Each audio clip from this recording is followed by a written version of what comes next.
fotografi yang dipilih ya. Jadi teknologi berkembang pesat. Kalau bapak-bapak beli handphone, pasti yang dicari pertama adalah kameranya seperti apa. Ya. Sama dengan industrinya yang di-upgrade kameranya. Salah satunya adalah kamera yang menjadi tolok ukur penentuan harga handphone. Ya. Nah, yang kedua, kemudahan penggunaan. Bagaimana tidak mudah? Saya coba ambil foto ini dari Google ini yang sebelah kanan ini, ya. Anak-anak saja, anak-anak sekolah semuanya sekarang sudah memegang ponsel. Pada saat dia klik, kemudian dalam waktu hitungan menit dia sudah memposting gambar-gambar yang dia rekam. Terlepas itu bagus atau tidak bagus, ya. Yang berikutnya adalah koneksi dengan media sosial. Nah, karena ada koneksitas dengan media sosial, maka serta-merta beredarlah banyak foto-foto dari hasil-hasil publikasi mereka. Ya, terlepas itu sifatnya baik maupun provokatif maupun pelecehan dan lain sebagainya tersebar begitu cepat. Ya. Yang berikutnya adalah tanpa disadari masyarakat menjalankan fungsi publikasi dan sosialisasi serta promosi. Nah, dengan cara seperti itu, yang begitu mudahnya dia kemudian mengklik foto, share, sebetulnya dia tanpa kita sadari dia adalah agen promosi, agen sosialisasi atas berita itu. Akhirnya muncullah yang namanya berita itu viral karena re-upload oleh orang lain. Yang berikutnya, yang sebelah kiri ini fotonya Mas Imam, itu orangnya ada di sini ya. Dia mempublikasi dengan cara yang sederhana. Dia masuk ke suatu wilayah atau suatu tempat yang notabene adalah dia hobinya olahraga, kemudian dia olahraga di situ, sambil forest healing dan lain sebagainya. Kemudian dia membuat sebuah kolase. Kolase ini bisa dia gabungkan antara foto dan video. Ya. Nah, dengan cara ini saja orang cukup bertanya satu. Pertanyaannya cukup satu. Ini di mana? Tidak usah bertanya ada apa di sana kondisinya bagaimana, jalannya enak atau tidak, ada apa yang bisa disaksikan, tidak perlu. Dengan kolase begini saja orang sudah tahu ya bahwa di sana ada air terjun, yang pada saat kita di sana bukan hanya air terjun, di sana kita bertemu dengan hutan tanaman ini tentunya ya. Terus kemudian kita bertemu dengan satwa-satwa, ini keragaman hayati tentunya kalau kita bicara di kehutanan. Nah, dengan selembar foto yang di dalamnya dia kolase antara foto dan video, orang menjadi tahu. Sehingga orang akan bertanya, saya mau ke sana gimana caranya dan di mana tempatnya? Titik. Nah, akhirnya dengan cara seperti ini, begitu dia posting, tiba-tiba dalam kurun waktu tertentu tempat itu akan didatangi orang. Nah, itu yang saya bilang pada poin keempat nih mestinya ya. Tanpa disadari, masyarakat menjalankan fungsi publikasi, sosialisasi, dan promosi. Ya, saya lanjut. Ya, foto ini sebuah foto yang pernah viral pada zamannya, sehingga mampu memprovokasi masyarakat luas untuk datang ke tempat itu. Ini tentunya di Sumatera Barat. Ya, Ngaresiano yang diabadikan di uang pada saat itu uang Rp1.000 zaman itu, dan sekarang di Rp2.000 juga masih mengabadikan Sumatera Barat itu ya. Nah, ini kan sebetulnya pada saat orang tersebut datang, dia memotret uang, di belakangnya adalah background yang sama dengan foto uang, terus kemudian dia posting. Ya, yang pertama orang akan lihat, oh orang ini kreatif. Yang kedua, dia akan tahu bahwa oh tempat ini ternyata seksi untuk didatangi. Maka kemudian orang akan berpikir ketika dia punya waktu cukup, punya budget cukup, dia akan datang mencari. Apalagi dia yang punya hobi-hobi traveling ya, dia akan datang. Ini di mana sih tempat ini? Nah, kira-kira begitu ya. Nah, dengan memposting ini saja itu sudah sosialisasi dia, tanpa diminta oleh siapapun loh, gratis. Ya, saya lanjutkan. Ya, nah, itu tadi yang terkait dengan produk-produk digital. Ketika dia mempublikasikan lewat media sosial, maka secara digital dia mengupload di media sosial, secara digital dia mempublikasi melalui media sosial. Ya, lalu apakah foto ini di era digital ini masih perlu dicetak? Ya, tentu nanti kita bisa lihat. Ya, bagaimana dengan bagaimana dengan produk digital printing? Oh, masih diperlukan, ya.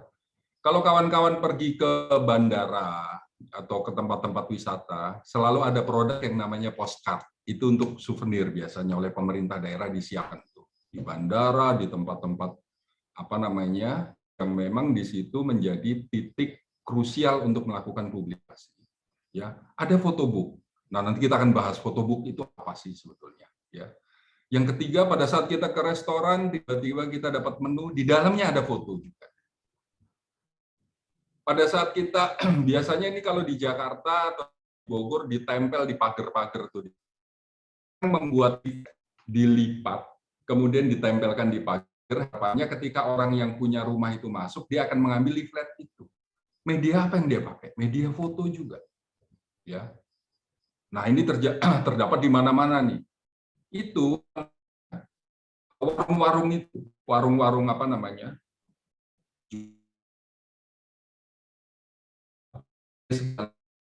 Dia menampilkan itu juga foto.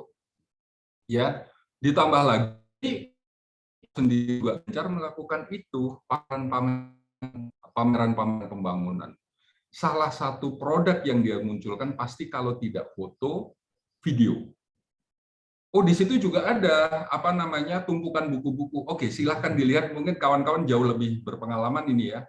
Pada saat pameran di situ disiapkan literatur atau buku-buku tebal. Siapa pengunjung yang membaca itu pasti sedikit sekali. Ya, akan mencari simpelnya saja di pameran. Ya, nah, jadi baik produk digital maupun produk printing, ya, fotografi tetap masih menguasai kebutuhan-kebutuhan bagi kegiatan publikasi. Ya, saya lanjutkan. Nah, materi hari ini tuh sebetulnya kita coba mengenal secara global dulu ya, sebelum mungkin nanti setiap minggu akan sudah disusun jadwalnya, kita akan bicara detail, kita akan tempurnya nanti di materi-materi itu. Ya, paling tidak ini pengenalan makro dulu ya. Mengenal kamera nih, kita coba kenalkan kamera. Nanti saya perlu informasi juga kira-kira peserta yang ada ini umumnya menggunakan kamera apa. Sehingga nanti saya ya, kamera digital, oke, mayoritas digital. Mayoritas handphone. Sehingga nanti titik berat akan saya sesuaikan dengan titik berat penggunaan kamera oleh peserta. Jadi, kita coba mulai dengan mengenal kamera. Kamera itu apa saja sih sebetulnya? Oh, ada yang namanya kamera pocket. Kamera pocket, ada yang namanya kamera DSLR, ya, digital single lens refleksi. Jadi dia menggunakan satu lensa, ya, single lens refleksi di dalam kameranya yang namanya reflektor, ya. Terus ada lensa-lensa, ya. Terus kemudian semuanya ini ternyata oleh teknologi dan industri komersial disederhanakan bagaimana orang tidak membawa seri ini. Lalu apa yang diproduksi oleh mereka? Handphone. Handphone yang teknologi kamera harus diperbaiki. Ya, sekarang kita lihat, nanti silahkan dibanding di browsing tuh ya. Kenapa sih kamera itu mahal? Apakah karena tipisnya, atau karena bentuknya, atau karena apa? Pasti penyebab mahalnya adalah teknologi kamera di dalamnya. Ya, jadi nanti silahkan. Jadi di mana sih letak perbedaan handphone yang satu dengan handphone yang lain? Buat buka WhatsApp ya sama, handphone murah sama handphone mahal ya buka juga. TikTok, Facebook, Instagram semua sama. Tapi begitu kamera yang berafiliasi terhadap handphone itu teknologinya berbeda-beda, disitulah letak perbedaan mahalnya. Nah, terus pertanyaannya nih, kalau gitu, kalau saya memotret pakai handphone, tidak menggunakan kamera pocket maupun kamera digital, apakah saya harus mencari yang mahal? Bisa kalau punya uang. Tapi itu tidak menjamin menghasilkan foto bagus. Kenapa? Karena di dalam handphone itu diciptakan pasti punya kelemahan, ya. Nah, kelemahan itu makanya di dalamnya pelatih kita selama Insya Allah kepotong oleh Ramadan itu agak menarik juga, nanti bisa di menarik Ramadannya itu nanti terakhir ya. Memang nanti disampaikan bahwa ternyata peserta banyak menggunakan handphone, maka pas teknologi handphone ini berikut trik-trik penggunaan. Bisa menggunakan handphone, kunci utamanya kuning, memahami kelemahan karya terbaik. Ya, jadi kembali lagi, Bapak Ibu mau pakai kamera apapun, kamera itu nggak bisa jalan sendiri menghasilkan foto sendiri. Itu butuh orang yang terampil, yang mempunyai pengetahuan dasar untuk mengambil foto. Apalagi menggunakan handphone. Ya, itu justru kita butuh orang-orang yang terampil atau kita harus membekali diri keterampilan menggunakan handphone. Saya yang membeli handphone mahal-mahal, kemudian kita tidak tahu menu kamera yang di dalamnya itu apa gitu ya. Nah, nanti kita akan coba kupas. Oke. Nah, sebetulnya kalau kita menggunakan kamera apapun, prinsip dasarnya cuma ini. Saya tidak akan mengupas detail hari ini ya. Nanti akan saya selipkan hal-hal teknis terkait dengan kamera maupun pemotretan pada materi-materi yang sudah menjurus kepada teknis ya. Nah, sebetulnya prinsip kamera itu cuma satu, bisa menangkap cahaya atau enggak? Ya kalau tempat gelap gulita ngapain kita motret? Pasti tidak ada cahaya, pasti kalau kita klik kamera tidak akan ada gambar.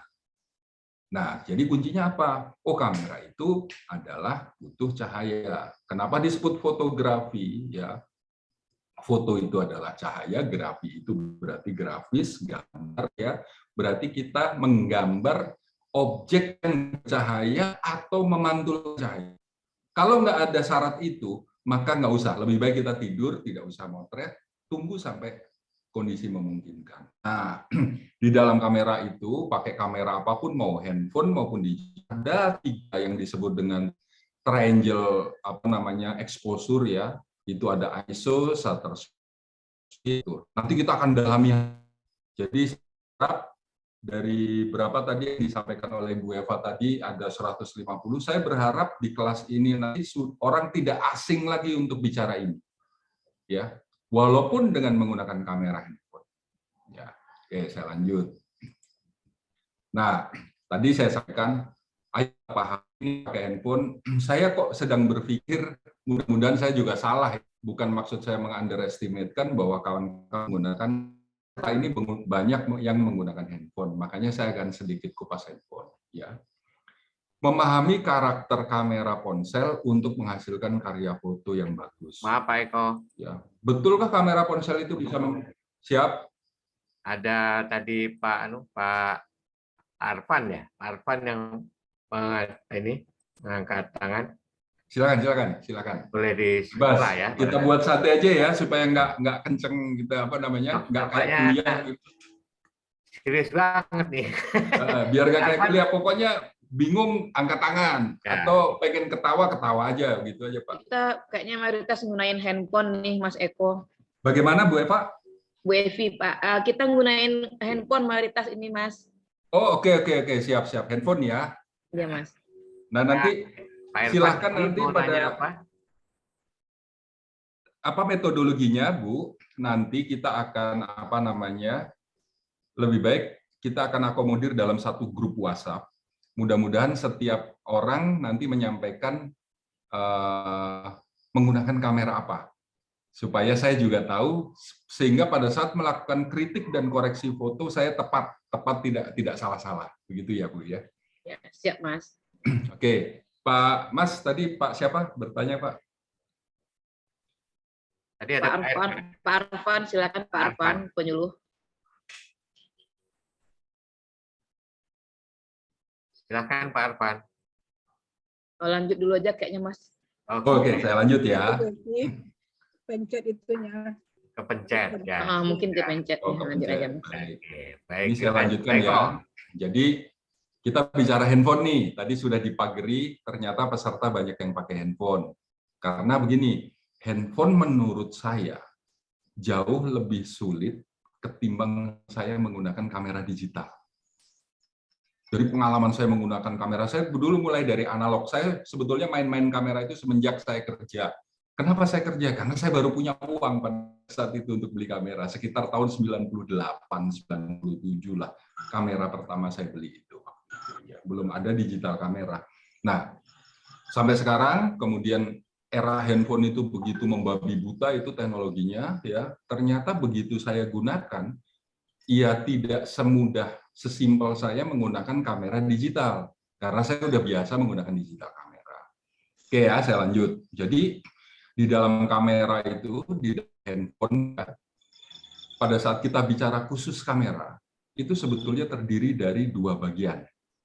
Satu, tubuh ponselnya sendiri. Yang kedua adalah tubuh lensanya. Ya. Dulu lensa cuma satu, kemudian berkembang dua, harganya lebih tinggi. Sekarang hampir rata-rata ada yang 4, ada yang 5. Itu apa sih sebetulnya lensa-lensa lubang-lubang itu apa? Nanti coba saya jelaskan ya. Jadi pada tubuh ponsel inilah sebetulnya otaknya kamera itu ada di sini. Ya.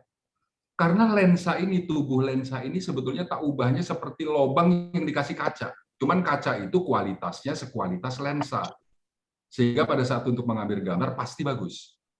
Ya. Nah, ini apa namanya? Clue pertama, ya. Jadi kuncinya ada di mana? Kenapa handphone yang berkamera itu mahal? Ya kuncinya adalah pada teknologi di dalam bodi lensanya. Ada apa di situ? Ada sensor, ada namanya prosesor. Ya, nah ini nggak usah dihafal. Yang penting logikanya ditangkap dulu. Ya, saya lanjut. Oke, sekarang saya coba bicara nih. Ada tubuh lensa, saya coba bicara sedikit masalah tubuh lensa. Ya. Pada tubuh lensa handphone, ya, tentunya handphone yang saya maksud ini, berbeda dengan sistem kerja lensa DSLR. Bedanya di mana? Di dalam lensanya kamera sesungguhnya, digital kamera, analog, ya, terus dia ada kamera pocket, itu bentuk lensanya dalamnya itu ada bilah-bilah seperti ini. Ini yang disebut dengan diafragma.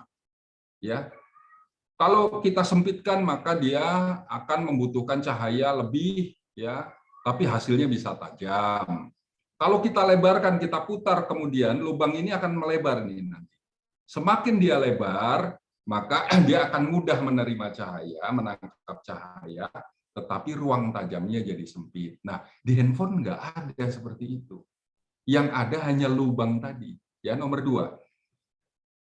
Pada tubuh lensa di handphone itu tak ubahnya merupakan lubang yang ditutup oleh bahan lensa, sehingga tidak bisa diatur lebar dan sempitnya bukaan diafragma. Ini yang saya maksud.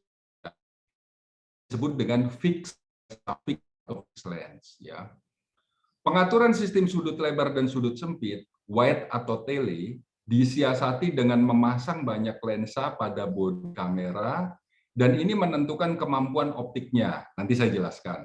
Sebagian besar perusahaan HP menutup kelemahan ini dengan aplikasi prosesornya. Di mana itu? Di bodi handphonenya. Nah, coba saya sampaikan ini, saya kembali ke gambar awal. Perhatikan, ini foto sebetulnya udah daluarsa karena lensanya cuma 3, gitu ya. Jadi pada saat bapak-bapak atau ibu-ibu memotret, kan seringkali, oh saya fotonya pengen lebih besar, maka saya zoom ya, istilahnya dia geser tuh ya. Pada saat menggeser tadi, maka prosesor di dalamnya ini, prosesor yang ada di dalam kamera memerintahkan lensa kedua untuk bekerja. Ya, pada saat dia hidup ya, mungkin atau sebaliknya, pada saat kamera dihidupkan yang bekerja adalah lensa yang nomor 2. Oh ini gambar kurang lebar, kan ada itu sekarang menu extra wide atau wide ya, dia geser, maka sebetulnya kamera atau bodi kamera atau sistem yang ada di dalamnya memerintahkan untuk mengoperasikan satu lensa yang lebih lebar. Oh, saya ingin zoom. Maka dia mengoperasikan lensa ketiga. Nah, jadi sebetulnya permainannya hanya di situ. Berbeda dengan lensanya kamera ya. Pada saat kita ingin tele ya kita putar. Pada saat kita ingin itu wide ya kita putar ke kiri, ketemunya jadi lebar. Nah, itu bedanya ya. Kalau lensa lensa kamera itu digerakkan oleh sistem optikal. Nah, kalau lensa pada HP itu digerakkan oleh sistem yang ada di dalam tubuh kameranya. Oke, saya lanjut ya. Ya, Nanti saya lihat kita lihat apa kelemahan-kelemahannya kalau ternyata lensanya semacam ini gitu loh ya. Nah, kelemahannya tentu baca buku. Berapa kali optical zoom diizinkan? Memang kalau kita geser itu wide-nya lensanya itu bisa pembesaran sampai 10 kali, 20 kali. Itu sebetulnya itu tak ubahnya seperti kita nge-crop, Pak. Karena sebetulnya apa? Karena lensa itu sudah dibatasi. Saya hanya bisa optikalnya ini hanya bisa mengezoom sekian kali. Tapi kita paksakan sampai sekian puluh kali. Maka seringkali muncullah keluhan. Kenapa kalau saya ngezoom hasilnya jelek? Masalahnya ada di situ. Ya. Nah, ini nanti teori dasar ini menjadi penting pada saat kawan-kawan mulai memotret aktivitas di perhutanan sosial. Kapan saya harus ngezoom? Zoom yang baik itu berapa kali saya lakukan, ya. Terus kemudian bagaimana saya menggunakan lensa ketika saya harus lakukan zoom. Zoom itu pembesaran, Pak. Ya, saya lanjut nih. Nah, sekarang tadi sudah tubuh lensa, sekarang kita bicara pada tubuh ponselnya nih, ya. Satu, tebal smartphone umumnya tidak lebih dari 1 cm. Artinya bahwa sensor kamera handphone berukuran sangat kecil, hanya kurang lebih sekitar 4-5 mm. Dengan kamera digital. Kamera digital sensornya itu hitungannya senti, 1,5 cm, 1 cm. Padahal fungsi sensor itu adalah sangat vital di dalam sebuah kamera. Ya, semakin bagus sensornya, dia semakin punya kemampuan untuk melakukan pemotretan di cahaya-cahaya yang lemah. Sebaliknya begitu, sebaliknya juga sama. Kalau sensornya buruk, begitu cahaya lemah difoto bisa, tapi pecah semua. Ya, sering alami begitu ya. Kenapa saya kalau motret malam kok pecah? Ya, karena memang sensornya tidak sesempurna kamera pada umumnya. Nah, yang jadi masalah sekarang, produsen handphone itu melakukan dualisme yang saling bertentangan, ya. Dualisme pemikiran industri HP, satu memproduksi HP yang tipis, ringkas, modis sehingga disukai. Ya. Ditambah lagi ternyata bobotnya walaupun tipis, dia harus menghasilkan foto yang baik. Pertanyaannya, lah kalau semakin kecil, sensornya juga semakin kecil, apa yang dia upgrade sebetulnya? Yang dia upgrade tidak lain adalah tubuh ponselnya, jeroan yang ada di ponsel. Sensornya, programnya, softwarenya, segala macam. Makanya seringkali kan kita bisa membandingkan foto ya. Kenapa foto yang diambil oleh si A dengan kamera B itu lebih baik daripada foto saya yang diambil dari kamera C gitu ya. Nah, itu masalahnya ada di situ sebetulnya. Nah, semakin harga itu semakin mahal, maka sistem-sistem software yang ada di dalam maupun hardware-nya apa tadi, sensor sama prosesor ya, juga semakin baik. Maka wajar kalau ada kamera-kamera tertentu yang memiliki hasil bagus gitu ya. Oke. Lalu kita sendiri yang mempunyai kamera apa adanya, apakah harus mengupgrade kamera untuk mendapatkan foto bagus? Nggak perlu. Ya, yang pertama tadi sudah saya sampaikan, pahami kelemahannya. Yang kedua, memotret pada pencahayaan yang mencukupi adalah salah satu trik mengurangi kelemahan pada kamera handphone. Jadi, kalau ternyata saya ingin motret bulan nih, bulan itu kanan kiri depan belakangnya gelap gitu ya. Handphone tertentu akan bisa menangkap itu dengan bagus. Tapi handphone lain belum tentu. Lalu bagaimana saya motret? Tungguin aja. Besok agak pagi, subuh, bulan masih ada, foto lah. Karena langit sudah mulai agak terang. Ya, tentu kualitas fotonya akan kurang lebih ketimbang kita melawan handphone bagus dengan handphone kita pada kondisi yang sama-sama gelap. Nah, jadi gitu ya. Jadi motret pada triknya tadi pahami kelemahan kamera. Yang kedua adalah memotretlah pada cahaya ketika cahayanya cukup. Ya. Oke, saya coba memberi ilustrasi saja. Ini ilustrasi ekstrim ya. Saya bandingkan beberapa handphone. Yang pertama saya menggunakan Realme 5. itu harganya paling murah pada saat itu. Kenapa saya beli handphone ini? Apakah karena kameranya bagus? Ya enggak juga. Pertimbangan saya habis kehilangan handphone, saya ingin punya handphone yang enggak mahal-mahal amat gitu loh. Akhirnya saya beli Realme 5. Ini saya foto. Kemudian saya melakukan uji pemotretan pada cahaya lemah, ya. Ternyata saya masih mampu menghasilkan foto kelas foto SLR. Caranya bagaimana? Nanti kita akan masuk pada trik-trik foto, ya. Terus kemudian saya menggunakan kamera Huawei Mate Pro 30. Pada cahaya lemah, saya masih mampu menghasilkan foto-foto. Nanti di foto produk akan ada materi foto produk. Kenapa foto produk perlu ada? Karena di perhutanan sosial masyarakat juga menghasilkan produk, ya. Barangkali ada madu, barangkali ada minyak atsiri, ya.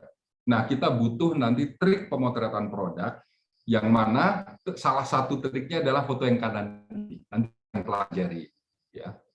Yang berikutnya, ini foto dengan latar belakang ini adalah lampu yang saya putar, ya. Saya foto juga dengan handphone, ya. Ternyata saya masih mendapatkan foto-foto yang tidak kalah menariknya ketimbang menggunakan kamera sesungguhnya, kamera digital yang saya maksud, ya. Lalu bagaimana caranya? Ya caranya adalah rumus pertama tadi, pahami kelemahan foto. Kelemahan kamera maksud saya. Kalau kita sudah paham, ya jangan dipaksakan gitu loh. Lalu bagaimana tuh misalnya memotret ini? Salah satu kelemahannya, motret kamera dengan handphone pada cahaya lemah, jangan sekali-kali terjadi shake itu goyangan. Ya, kita kamera, kita bernafas saja pasti hasilnya blur. Apalagi kita tekan dialnya itu, kliknya itu. Pada saat kita tekan, itu kamera goyang, pasti hasilnya blur. Lalu bagaimana caranya? Ya cara pakai timer, pasti nggak goyang. Nah, ada trik-trik semacam itu nanti di teori akan kita pelajari sedikit lebih dalam, ya. Saya lanjut. Oke, nah sekarang kita masuk pada materinya nih. Nanti yang akan dikerjakan oleh kawan-kawan kira-kira ini nih. Ini makanya saya tadi sampaikan tantangan Pak Kepala Dinas cukup berat sebetulnya buat kawan-kawan yang akan mencoba berkreasi, berkarya dengan bobot dalam grafik ini.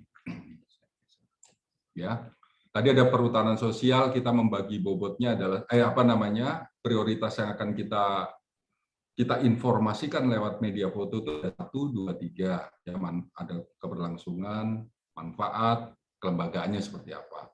Nah, materi fotonya apa saja nih kalau kita bicara ini? Ya, keberlangsungan itu kan berarti ada kelestarian fungsi ekologis, ya. Maka kita akan mendokumentasikan kira-kira ini, Pak. Ya, satu kawasan hutan lestari itu seperti apa sih? Foto itu, sehingga orang menjadi tahu bahwa hutan di Sumatera Barat itu, ya, walaupun masalah degradasi hutan itu terjadi, Sumatera Barat masih memiliki hutan-hutan yang lestari. Coba difoto. Sehingga kita tidak perlu panjang lebar menulis kawasan hutan lestari adalah bla bla bla bla bla bla sampai berapa alinea. Dengan foto orang sudah cukup tahu. Oh, hutan lestari itu seperti itu. Ya. Saya lanjut lagi. Konservasi tanah dan air ini fungsi ekologis juga. Apa sih konservasi tanah dan air itu? Ceritakan lewat foto. Ya, kita mencoba untuk seminimal mungkin membuat tulisan karena kawan-kawan pasti sudah jago semua nulisnya. Nah, sekarang coba utarakan itu lewat objek gambar, ya. Oh, ternyata di hutan lestari itu ada keragaman hayati, flora dan hidupan liar atau wildlife. Ada apa di Sumatera Barat? Ada apa di kawasan yang dijadikan sebagai kawasan perhutanan sosial? Betulkah keragaman hayatinya masih terjaga? Lakukan pemotretan itu. Ya. Lakukan pemotretan juga vegetasi dan satwa langka endemik, ya. Bukan pandemik, ya. Kalau pandemik COVID. Ya. Jadi endemik, ya. Jadi di kawasan hutan yang terjaga kelestariannya itu flora fauna endemiknya masih terjaga. Coba dong kita pengen lihat seperti apa sih yang dimaksud itu. Betulkah yang disampaikan oleh Pak Kepala Dinas itu bahwa perhutanan sosial itu fungsinya adalah menjaga kelestarian fungsi ekologis? Kita ingin tahu itu, ya. Histori pengembangan dan tutupan lahan. Oh, betulkah di Sumatera Barat hutan sekian tahun yang lalu di salah satu titik sama dengan kondisi sekarang di titik yang sama? Nah, itu komparasi-komparasi itu menjadi penting untuk bercerita kepada orang. Ya, interaksi masyarakat terhadap perlindungan dan pelestarian hutan. Ya, bagaimana masyarakat melakukan kegiatan-kegiatan pelestarian hutan? Ada pelestarian dari sesuatu yang memang sudah ada maupun kegiatan-kegiatan reklamasi. Ya, nah itu adalah kita bicara keberlangsungan. Lalu bicara masyarakat. Nah, ini agak seru nih sebetulnya. Karena yang dijual di perhutanan sosial itu supaya orang tertarik adalah pada poin ini sebetulnya. Nah, ini saya harapkan kawan-kawan bisa mengeksplor habis-habisan tuh. Pemanfaatan hutan bagi masyarakat, tetapi yang non kayu. Apa saja sih ragam yang terjadi, yang terdapat di sana? Ya, belum lagi tadi yang sedang selalu dipromosikan adalah jasa lingkungannya. Jasa lingkungan ini kan berarti ada ekowisata. Terus di ekowisata itu banyak sekali kegiatan tuh. Seperti tadi foto selfie-nya Mas Imam tadi sebetulnya menceritakan jasa lingkungan. Salah satunya seperti itu. Oh, di tempat itu ada air terjun, ada jogging track-nya, terus kemudian ada hutannya bagus. Nah, kayak aktivitas ekonomi masyarakat di dalam dan sekitar hutan. Kita mesti mampu bercerita ini. Karena begitu kita mampu menceritakan poin satu ini, maka impact-nya adalah orang akan tertarik berinvestasi di kehutanan dengan pemanfaatan kegiatan perhutanan sosial. Tapi kalau pemerintah misalnya gembar-gembor, ayo dong investor dukung kami untuk membangun perhutanan sosial. Sementara masyarakatnya tidak pernah kita potret dengan baik bahwa masyarakat supporting terhadap kegiatan itu, bagaimana orang akan tertarik. Nah, ini di dalam materi kedua, kawan-kawan saya minta untuk eksplor habis-habisan. Ya, ada usaha kecil, menengah, dan level industri, kehidupan sosial budaya masyarakat akibat perhutanan sosial, ragam produk, kuliner, budaya yang berkembang, ya, yang masih terjaga kelestariannya, destinasi wisata lingkungan dan wisata unggulan lainnya, termasuk infrastrukturnya. Sehingga ketika orang mau datang ke situ, biasanya orang berinvestasi yang ditanya, infrastruktur apa yang tersedia? Ya, infrastruktur itu tentu saja bukan saja hanya jalan ya, tetapi hal-hal yang menyangkut dengan kehidupan manusia yang ada di sekitarnya. Nah, yang berikutnya adalah bagaimana kita memotret program kelembagaan. Ini ada kelembagaan pengelolaan PS di Sumatera Barat. Oh, di sana melibatkan nagari, melibatkan tokoh-tokoh adat. Pelibatannya bagaimana? Ya, apakah kepala dinas memerintahkan begitu saja dengan tongkat komandonya, atau di situ ada interaksi manusia bicarakan mengelola hutan berdasarkan pemerintah begini, berdasarkan adat begini, ayo win-winnya seperti apa? Nah, itu mesti bisa difoto, dipotret, sehingga orang akan melihat, oh kondisi untuk bicara aspek pengembangan perhutanan sosial di Sumatera Barat kondusif, karena oh ternyata tokoh adat mendukung, tokoh nagari mendukung, tokoh-tokoh masyarakat dan yang lainnya juga mendukung. Nah, saya rasa itu menjadi penting, ya. Dan seringkali dilupakan. Orang hanya bicara bahwa oh potensinya A, B, C, D, silakan Anda datang. Ya nggak begitu. Investor tidak begitu. Kebetulan saya juga wirausaha, ya. Saya selalu akan bertanya detail. Ketika saya investasi, saya turunkan. Saya harus menginventarisir apa. Nah, itu diceritakan di dalam poin 1, 2, 3 ini. Oke, saya lanjutkan. Nah, nanti metode pelatihannya kira-kira begini. Itu beberapa hari sudah diplot di dalam schedule-nya ya. Dalam program pelatihan foto, maka metodologinya adalah menghubungkan antar genre pengelompokan jenis karya foto dengan tema yang akan disajikan. Tema yang akan disajikan mana? 1, 2, 3. Kita akan bicara 3 ini. Ya. Apa sih yang disebut genre foto? Ternyata kita bicara ini, itu sebetulnya di dalam fotografi sudah terkelompok menjadi sebuah istilah yang namanya genre. Saya ambil contoh. Saat saya mau bicara fungsi ekologis, maka saya harus belajar genre fotografi landscape, genre fotografi makro, dan genre fotografi jurnalistik. Bedanya di mana tuh? nanti di sesi pelatihan kita akan dalami semuanya. Ya, landscape otomatis seperti kawasan konservasinya bagus, jasa lingkungannya bagus, maka trik memotret menyatakan bagus tadi, trik fotonya mesti kuat dulu, sehingga orang sepakat bahwa tempat itu bagus. Ya, ada genre fotografi makro atau wildlife, nanti saya gabung jadi satu nih. Oh, ternyata di situ bukan hanya bicara air terjun, di situ ada keragaman hayati. Foto lah itu. Ya, triknya nanti kita pelajari per masing-masing. Ya, ada fotografi jurnalistik. Jurnalistik kita ingin bercerita bahwa gunanya fotografi jurnalistik dengan foto kita menceritakan banyak hal. Ya, misalnya masuk ke wilayah air terjun, ya, di situ melewati jalan setapak yang tidak jauh, kemudian orang bisa berkumpul berekreasi di situ. Kemudian kita mengambil foto itu. Itu sebetulnya masuk kategori apa? Oh iya, bisa human interest, tapi dia human interest yang memiliki nilai berita. Jadi jurnalistik itu adalah foto yang memiliki nilai berita. Ya. Terus tadi ada poin 2, ada pemanfaatan hutan. Pemanfaatan hutan akan kita support dengan pelatihan nanti melalui genre fotografi human interest, fotografi potret, fotografi produk atau food. Ya, produk atau food ini kaitannya dengan promosi deh. Ya, oh di hutan kami ada pengelolaan hutan dan industri kecil hutan. Ya seperti apa itu hasil industri kecilnya? Nanti trik fotografi food sama produk ini akan kita dalami, sehingga kawan-kawan akan mendapatkan foto-foto menarik ya, walaupun dengan senjatanya itu handphone. Ya. Program kelembagaan melalui genre fotografi human interest dan jurnalistik. Nanti kita akan dalami bagaimana memotret aktivitas-aktivitas itu. Ya. Oke, saya lanjut. Nah, metodologi lanjutnya nanti setiap awal minggu akan disajikan materi sesuai kebutuhan dan yang telah dijadwalkan. Itu sudah ada. Nanti tinggal saya butuh masukan, Pak. Misalnya foto ini bagaimana kalau jadwal ini ditaruh di sesi terakhir, itu silahkan saja, nggak apa-apa. Nanti karena itu terkait dengan kebutuhan masing-masing, karena di masing-masing unit tentunya beda ya interestnya ya. Apakah pada interest nomor 1 atau 2 atau 3 tadi. Dalam kurun waktu 1 minggu, setiap peserta diharapkan menyetor foto sebagai bahan diskusi dan pembelajaran. Ya. Nah, jadi nanti termasuk sesi ini mulai besok sudah boleh memotret.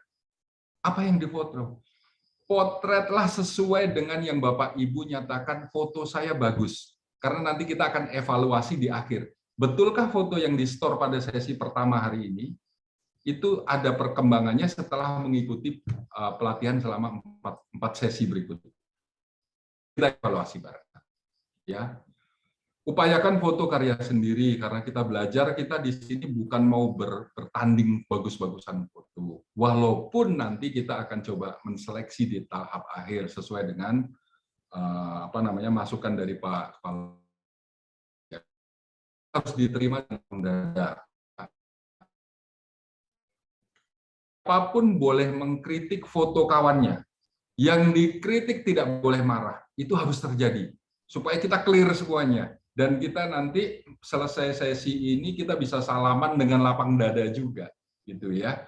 Jadi bisa jadi yang saya sampaikan juga salah. Silakan dikritik, nggak ada masalah, tidak ada masalah.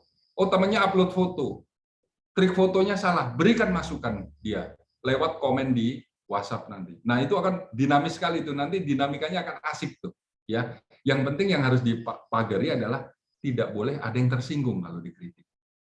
Ya, yang ketiga. Yang berikutnya, di akhir kegiatan akan dipilih foto terbaik dari masing-masing materi untuk dikompetisikan. Masing-masing materi itu apa maksudnya? Genrenya. Ya. Oke, bisa saya lanjut ya. Oke, saya coba memberikan gambaran-gambaran sedikit. Ya.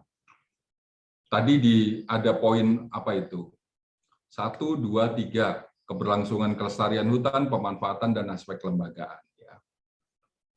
Ini contoh saja, ya contoh saja.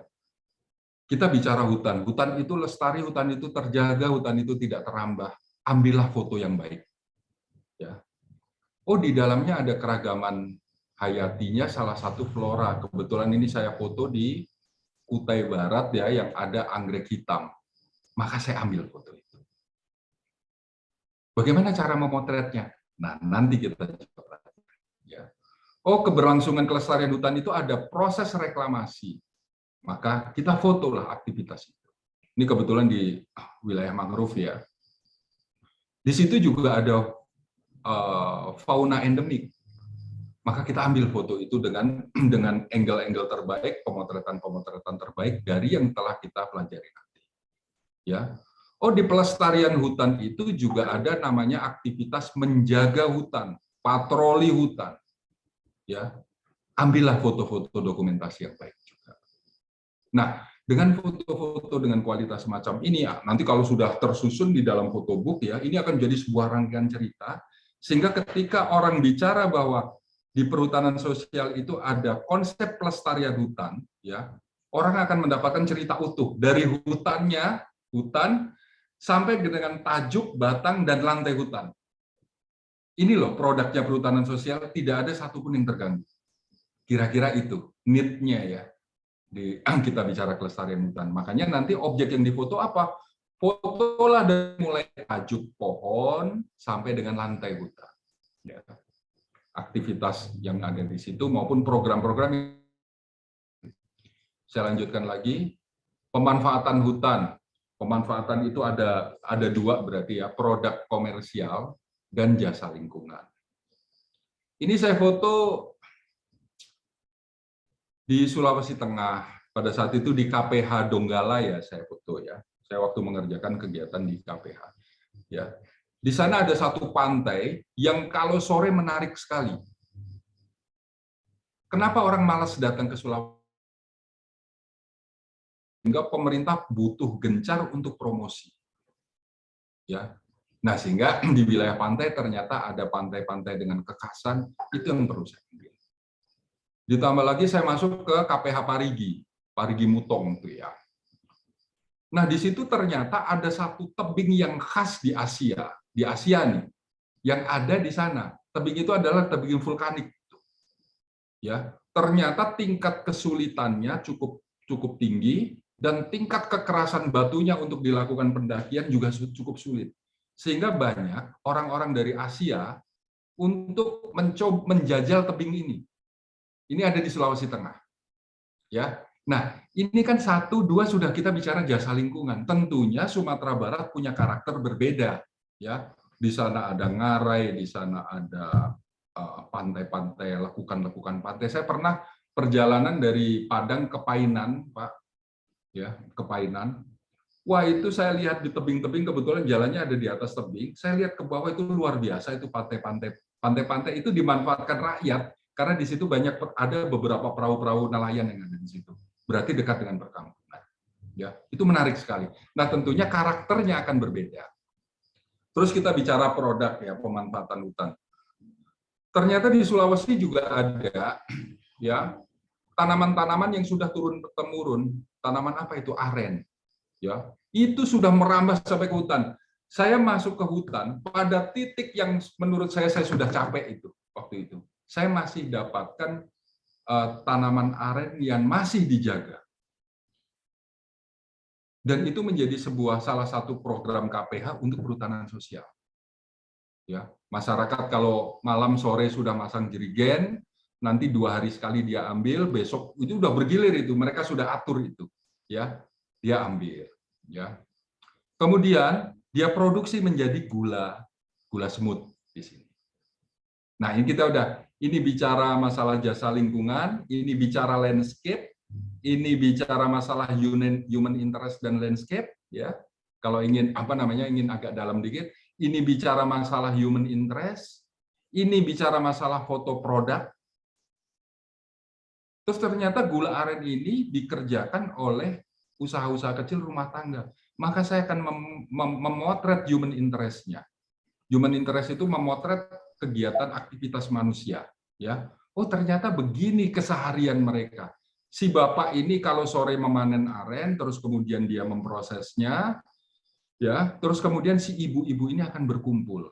Nah ini kan fenomena yang sangat unik ini. Ini terjadi bukan di kota, di tengah hutan, Ya. Terus kemudian juga ada ini terkait dengan jasa lingkungan dan aspek ekonominya tadi, ada budidaya lebah madu segala macam, ya, yang dilakukan oleh masyarakat sekitar hutan, ya. Terus kemudian, oh ternyata di sana ada penghasil bambu ya di suatu tempat. Ini saya potret itu bersama Mas Hari itu, Pak Mas Hari, ya, di Jawa Tengah yang menggalakkan sustainable supply kayu sengon kepada sebuah industri. Dan masyarakatnya di situ bukan hanya bertanam sengon, tapi dia juga punya kawasan konservasi bambu, ya, yang secara periodik bambu itu bisa dipanen dan dijadikan produk. Nah, kita bisa potret yang model-model begini, ya. Terus kemudian kita bicara kelembagaan, ya. Nah, di kelembagaan ini banyak yang kita bisa foto. Satu, kita bisa memotret proses dokumentasi, alur dokumen, sehingga orang mengurus perhutanan sosial, beraktivitas pemanfaatan lahan itu prosedurnya apa sih? Foto harus bisa menjelaskan itu nanti. Ya, walaupun sifatnya hanya sebagai bagan nanti, bagan-bagan begitu ya. Nanti akan kita sisakan di photobook satu atau dua lembar yang bercerita masalah struktur organisasi, juga alur pengurusan proses perhutanan sosial, pemanfaatan program itu, ya. Terus bagaimana kemudian pemerintah berkumpul dengan para pihak, ya. Kelembagaan, bagaimana lembaga diatur melibatkan unsur-unsur kehutanan untuk melakukan perlindungan hutan. Bagaimana proses pembinaan pada masyarakat yang dilakukan oleh kepala-kepala unit ini, pelaksana-pelaksana lapangan di daerah. Tentunya mereka tidak melakukan rapat model begini. Rapat mereka ya seperti ini. Ya. Terus ini di lapangan. Bagaimana mereka rapat di tempat-tempat rumah-rumah kepala adat. Nah, kita foto bagaimana suasananya, bagaimana rapat itu terjadi. Ini rembukan desa sebetulnya, ya. Ya.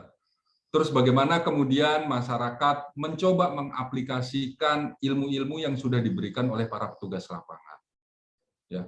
Nah, ini adalah foto-foto yang bisa memperkuat aspek kelembagaan yang dimaksud. Ya. Nah, jadi sederhana sekali. Tetapi kan ini harus dijelaskan. Nah, dengan ini orang akan melihat bahwa oh, pemerintah betul-betul membuka diri dari mulai level birokrasinya sampai level masyarakatnya. Nah, foto ini need-nya ke situ kira-kira. Ya. Ya, mudah-mudahan nanti bisa jadi diskusi yang menarik. Saya lanjutnya. Nah, terus apa sih output-nya pelatihan ini? Satu, menghasilkan karya foto untuk kebutuhan sosialisasi publikasi. Dua, menghasilkan karya foto yang menarik untuk dinikmati dan pada akhirnya menjadi motivasi bagi banyak pihak untuk berbuat. Banyak pihak itu macam-macam. Akademisi, masyarakat lokal, masyarakat luar Sumatera Barat, investor, dan bahkan kebijakan-kebijakan pemerintah di pusat. Nah, foto yang kemudian kita kemas menjadi sebuah buku nanti, ya paling tidak saya berharap bisa masuk pada materi ini, masuk pada output yang nomor 2. Langkahnya bagaimana? Saya sudah bicara dengan bapak-bapak di Pak Kepala Dinas beserta stafnya, akan ada rangkaian kegiatan yang cukup strict itu ya. Jadi saya selalu membekali kepada semuanya yang terkait dengan fotografi dengan kalimat pertama. Jangan berpikir bahwa foto itu adalah end product, produk akhir. Itu alat bapak-bapak untuk tempur. Ya, karena foto itu bisa turun menjadi beberapa jenis kegiatan. Satu, pembuatan photobook tadi sudah saya sampaikan di atas ya. Ya, photobook ini kemudian untuk menyasar ke siapa nih? Pengambil kebijakan, pengembangan investasi, mitra pemerintah. Terus kemudian sudah dicanangkan juga oleh Dinas Sumatera Barat, di Sud Sumatera Barat, Pak Kadis ingin melakukan pameran fotografi dan workshop perhutanan sosial. Itu sasarannya kemana? Ke generasi muda, ke akademisi, organisasi, pengembang investasi, bahkan lintas pemerintahan. Terus ada kontes fotografi. Nyasarnya kemana? Ke generasi muda dan khalayak umum. Yang terakhir justru saya ingin saya yakin Pak Kepala Dinas punya kekuatan yang cukup bagus ini ya untuk memberikan suggesting atau pengaruh ya kepada pemerintah daerah. Bagaimana caranya kawan-kawan yang masih kuliah, terus kemudian sekolah menengah atas, sekolah menengah pertama barangkali ya, mereka mencoba ada satu tugas-tugas akhir yang bicara masalah pengembangan lingkungan, pelestarian lingkungan dan pemanfaatan kawasan hutan di Sumatera Barat. Ya. Nah, itu harus didukung dengan kegiatan pendidikan dan pelatihan. Nah, makanya saya bilang, rangkaian kegiatan ini, senjata bapak-bapak adalah foto. Jadi foto bukan produk akhir, tapi ini adalah salah satu modal senjata untuk menyerang titik 4 ini. Interupsi Pak Eko. Ya, silakan. Tadi ada komen ini, kagak ada suaranya ya. Nah, ini saya perlu bertanya juga ke kawan-kawan yang lain nih. Suara Pak Eko tadi terdengar nggak ya? Kedengaran, Mas. Dengar. Bagus. Bagus, jelas, bersih. Oke, baik. Barangkali sinyal Pak Zeninya mungkin yang agak error. Oke, baik. Ya, jadi nanti gini, ini nggak usah dicatat, Pak. Nanti karena saya sudah sampaikan kepada Pak Pras, kepada forum Zoom pada saat itu, nanti akan saya buatkan satu modul ringkas ya. Jadi nanti setiap materi saya berharap hanya didengarkan dan kita debat atau diskusi. Sehingga nanti modulnya nanti akan kita kirim.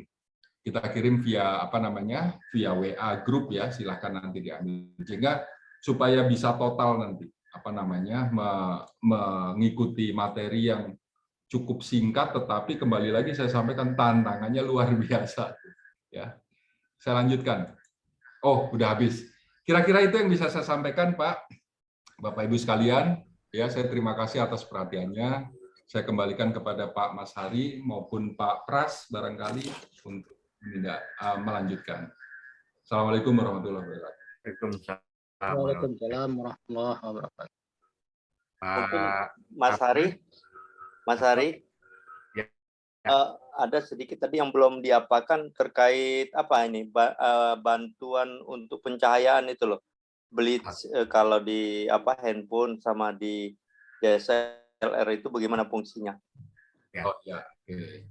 Silakan langsung Pak Eko. Pak Eko. Ya, langsung ya. Ya. Wah, ini sebetulnya nanti akan masuk pada materi yang ini, mohon maaf.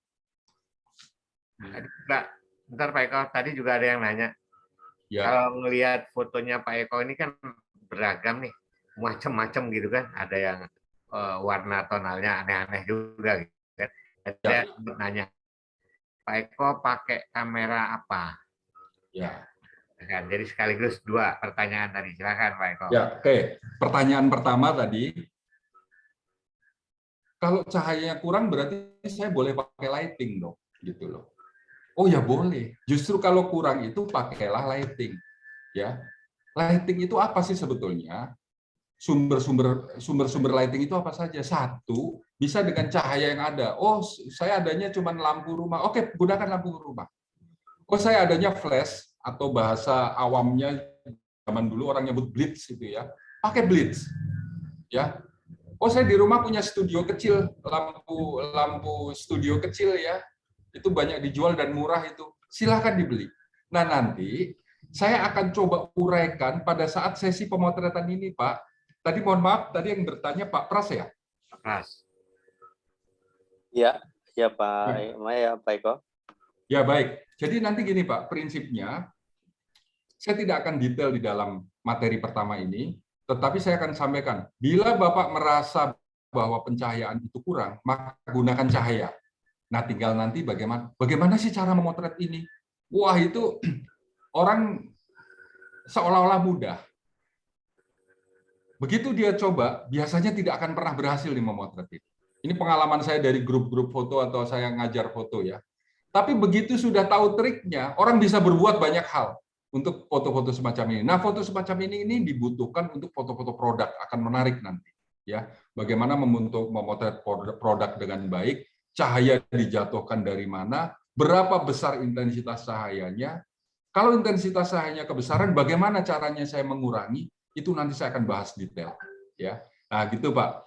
Terus yang kedua, saya coba menyampaikan nih ya.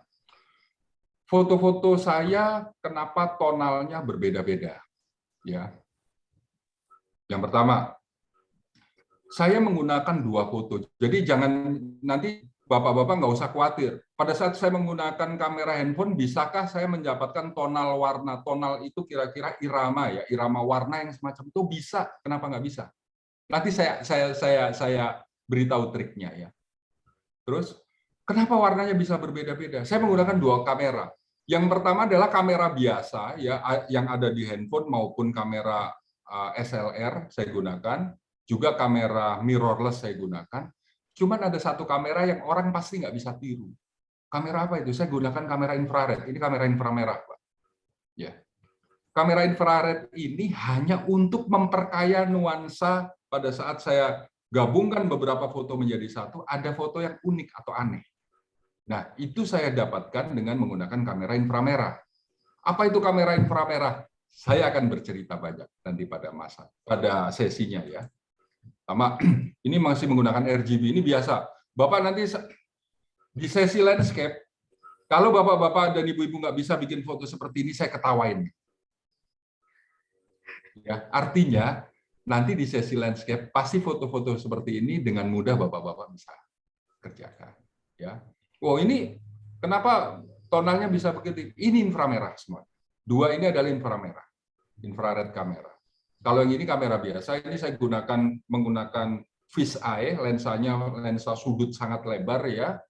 Saya menggunakan kameranya Canon 1D, ini menggunakan Canon 5D, ini 5D juga, cuman lensanya saya buat lensa yang bukaannya diafragma lebar sehingga belakangnya bisa blur habis-habisan begini ya. Ini juga dengan wide tapi bukan fisheye.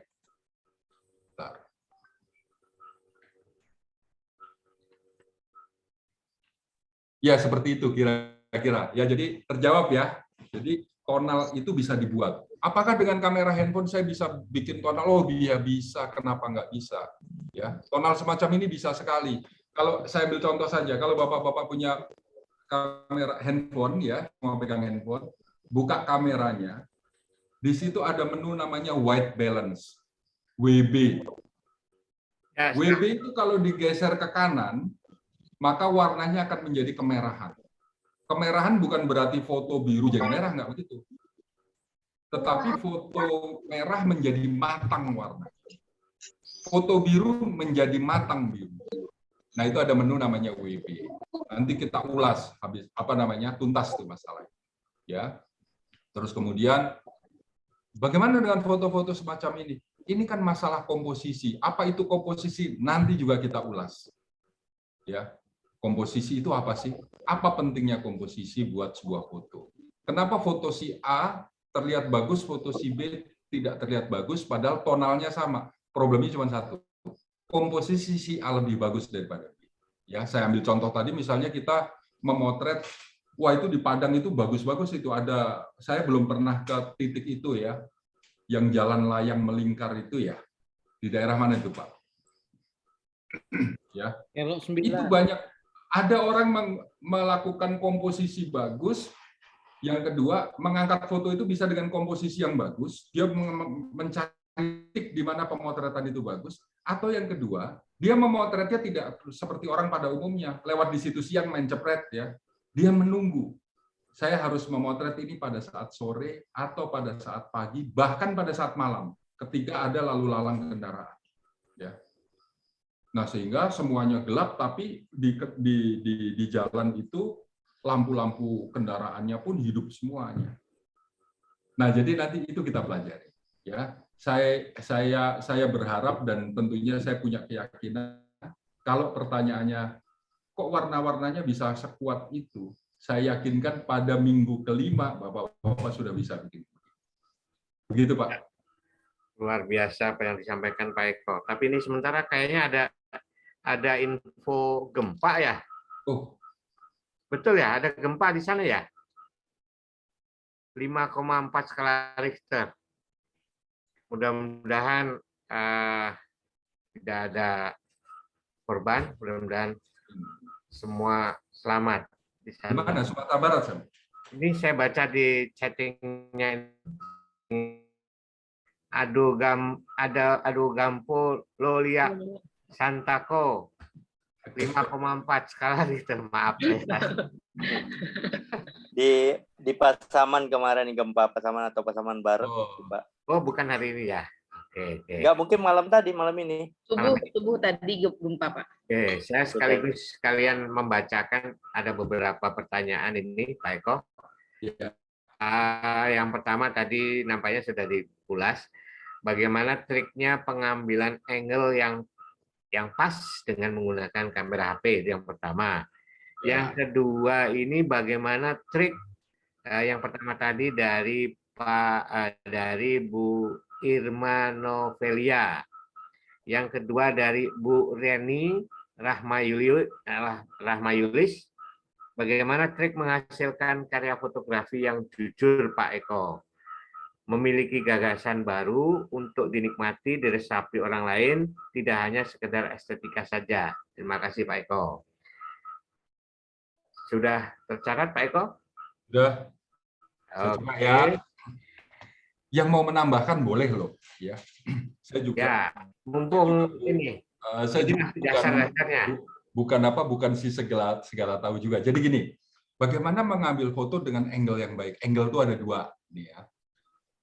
Satu angle-nya lensa yang disebut dengan ada dua ya, wide angle, standar atau tele.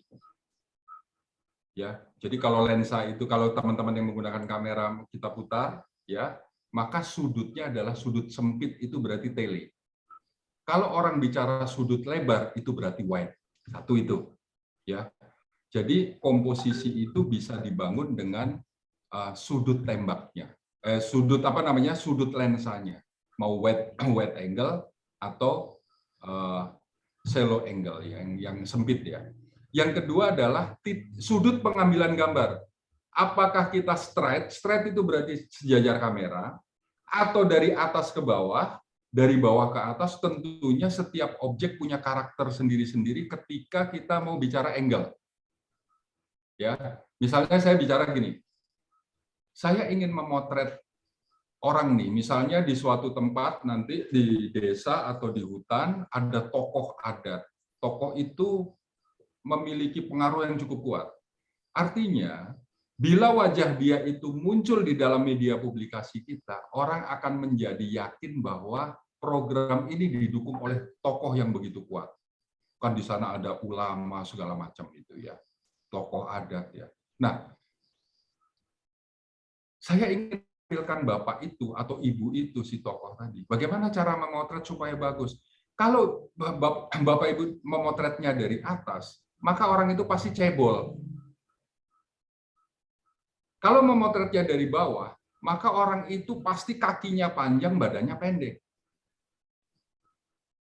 Lalu bagaimana memotret tokoh yang semacam itu? Maka gunakan nanti trik yang namanya itu di materi ada trik potretnya namanya. Bagaimana kita memotret orang sehingga satu, tidak mengecilkan arti orang itu. Kedua, tidak meremehkan orang itu. Yang ketiga, mengangkat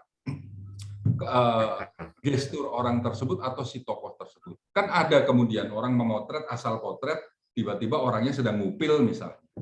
Ya, jadi masalah itu. Padahal niat fotografer bukan begitu. Niat fotografer ingin menyajikan foto itu dengan baik. Ya. Oke, kira-kira begitu jawaban angle tadi. Ya. Jadi dari mana saya memotretnya ya? Ikuti. Kita ingin memotret apa nih? Oh, saya ingin memotret landscape misalnya. Kita kan sering kali, oh saya pergi ke suatu titik, ternyata tempat di sini bagus. Ayo jelaskan dong bagusnya dengan gambar. Ya, jadi kan sering tuh kalau di apa namanya di media sosial ada kalimat tidak ada foto sama dengan hoak kan begitu. Ya kita jangan masuk pada kategori orang yang semacam itu. Kalau kita bicara bagus, jelaskan fotonya mestinya bisa menjelaskan kalimat kita gitu ya. Oke, terus kemudian tadi pertanyaan bagaimana memiliki menghasilkan karya dengan gagasan. Gimana Pak Ari? Bagaimana trik menghasilkan karya fotografi yang jujur, yang memiliki gagasan baru untuk dinikmati dan diresapi orang lain. Oke, ya. Sekali lagi foto itu karya seni. Ya. Karya seni. Cuman jangan lupa, kalau orang biasanya bicara seni, ya, maka yang dia orang itu hanya bicara seni begitu saja ya, maka dia akan bersifat egois. Apa yang saya hasilkan itu ya karakter seni saya, gitu. Nah, kalau kita menganut fun itu, oke, silahkan, nggak ada masalah. Silahkan fotonya dinikmati sendiri di komputer sendiri, di handphone sendiri, nggak usah ditunjukkan orang lain. Gitu. Loh, kenapa itu? Karena begitu kita tunjukkan orang lain, maka orang lain akan mengeluarkan ekspresinya juga, gitu. Yang disebut kalau dari kacamata kita, orang tersebut punya impresi terhadap karya kita, ya. Sementara kita juga punya ekspresi untuk berkarya. Mana yang mesti diutamakan, ekspresi kita atau impresi orang? Nah, pertanyaannya buat saya sederhana. Foto itu dipakai untuk apa? Mau dinikmati, pedulikan itu yang namanya impresinya orang. Tetap kita ingin sajikan di, maka kita harus perhatikan selera orang seperti apa sih? Pertanyaannya sekarang. Terus gimana dong cara mengetahui selera orang? Gampang. Banyak melihat foto orang. Ya, misalnya saya bicara gini, hutan lestari, browsing saja di Google.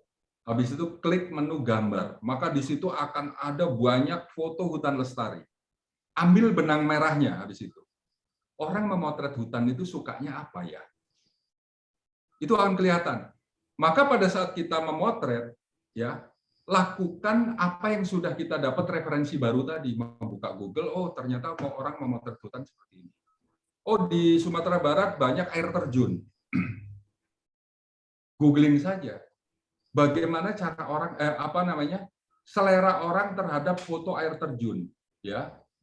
Kan bisa di googling air terjun, fotografi, waterfall, fotografi. Lihat foto di situ. Maka itulah cerminan selera orang. Ya.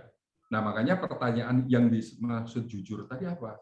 Karena di dalam fotografi sebetulnya tidak ada istilah tidak jujur. Yang kita lakukan ini satu dibekali dengan teknologi juga ilmu. Maka ketika kamera itu diklik, pasti hasilnya ya jujur gitu loh. Ya. Nah, di situ pemahamannya. Nah, sekarang tinggal apakah kejujuran yang kita maksud ini adalah untuk konsumsi kita sendiri atau untuk dipublish? Kalau untuk dipublish, silahkan kita juga berbesar hati bahwa orang lain juga punya selera yang akan menikmati karya kita. Nah, ketika orang lain, kita paham bahwa orang lain punya selera terhadap karya kita, disitulah unsur-unsur tambahan post processing. Nanti saya ajarkan juga, saya tularkan juga post processing. Kalau orang bicara editing lah ya. Padahal editing itu yang dimaksud orang-orang itu nempel sana, nempel sini, hapus sana, itu bukan editing itu, gitu loh. Nah, nanti coba akan saya tulari bagaimana melakukan editing yang itu banyak diminati orang. Orang kalau melihat foto itu adalah tertarik, tetapi tidak ada unsur manipulasi. Mungkin itu ya yang dimaksud dengan kejujuran. Pak, terima kasih. Oke, baik. Bagaimana Bu Eni? Sudah cukup puas dengan jawaban Pak Eko? Oke, mudah-mudahan sudah terjawab ya apa yang ditanyakan Bu Reni. Ini masih banyak sekali pertanyaan nih yang saya mau bacakan. Silakan Pak, satu-satu ya. Satu-satu. Oke, satu-satu biar jelas ya. Ini yang pertama ini ada curhatan ini sebenarnya nih. Curhatan boleh saya baca ya. Saya sudah bergerak juga di bidang fotografi. Tapi saat ini dengan foto yang dihasilkan belum terasa puas. Mungkin teorinya belum pas atau kameranya belum memenuhi standar. Nah, bagaimana komennya Pak Eko nih? Oke, saya langsung komen ya. Jadi gini, Pak. Puas atau tidak itu karena kita membandingkan karya kita dengan orang lain, cuman masalahnya membandingkannya setelah kita punya karya. Ya, kita tidak mencoba mencari referensi dulu untuk kemudian membuat karya semacam itu. Itu problemnya seringkali begitu. Ya, saya mau berangkat nih ke tadi yang gampang saja Ngaresianok ya.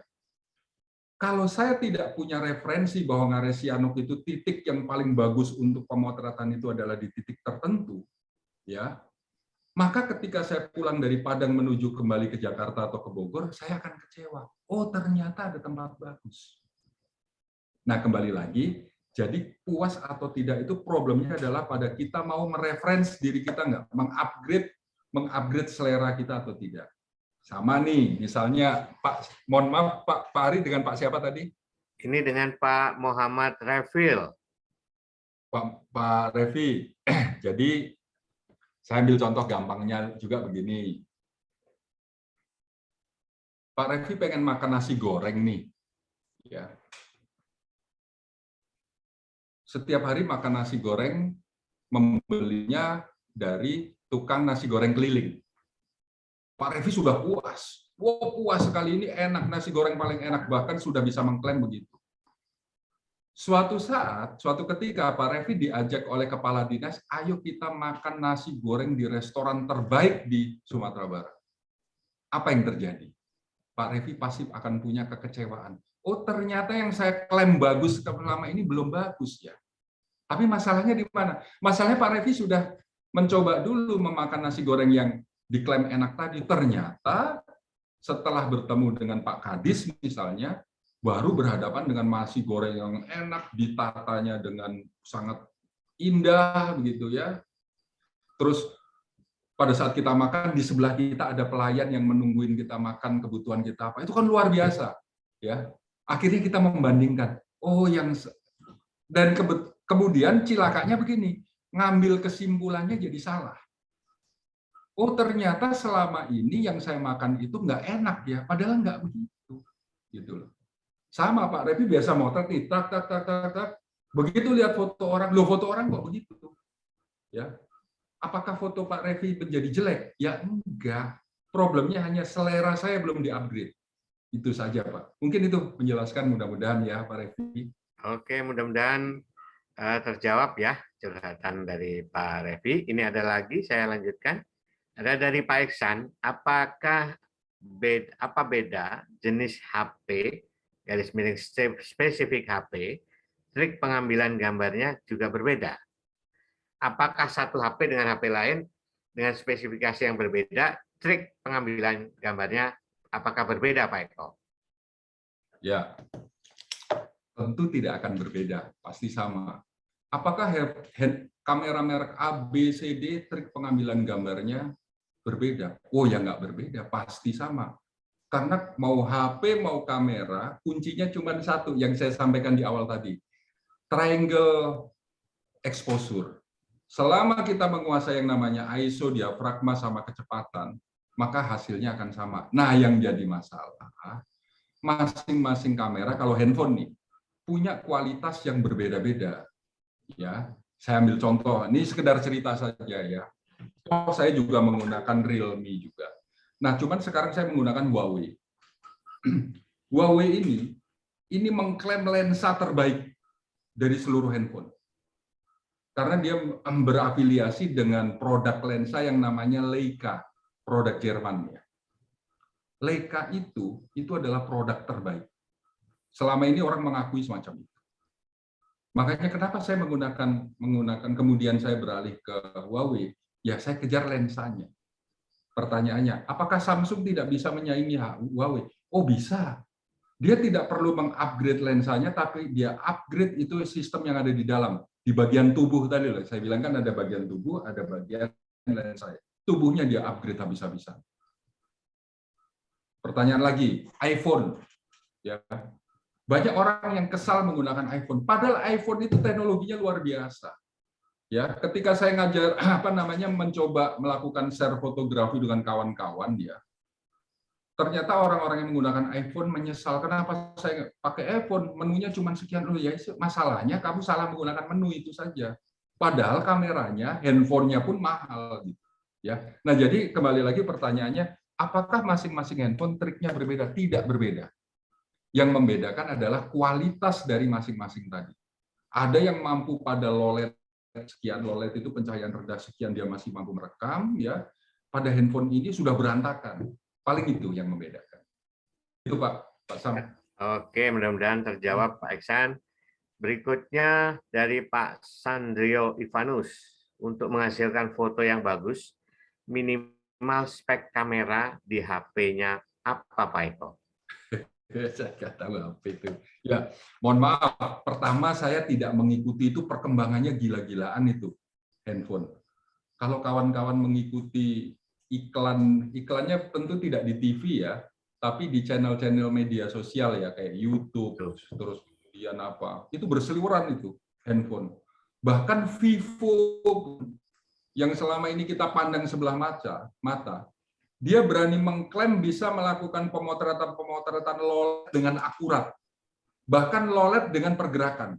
Kan tahu iklannya Vivo tuh, yang orang dancing di pencahayaan rendah, tapi fotonya bisa tertangkap begitu tajam. Jadi kembali lagi, kalau masalah merek handphone apa silahkan pelajari. Ya. Cuma prinsip pengujian kamera pada baik pun pada kamera handphone maupun kamera digital itu ada 3 prinsip tuh. Yang pertama, dia jago nggak di low light, pencahayaan rendah. Ya. Yang kedua, autofokusnya cepat dan akurat atau tidak.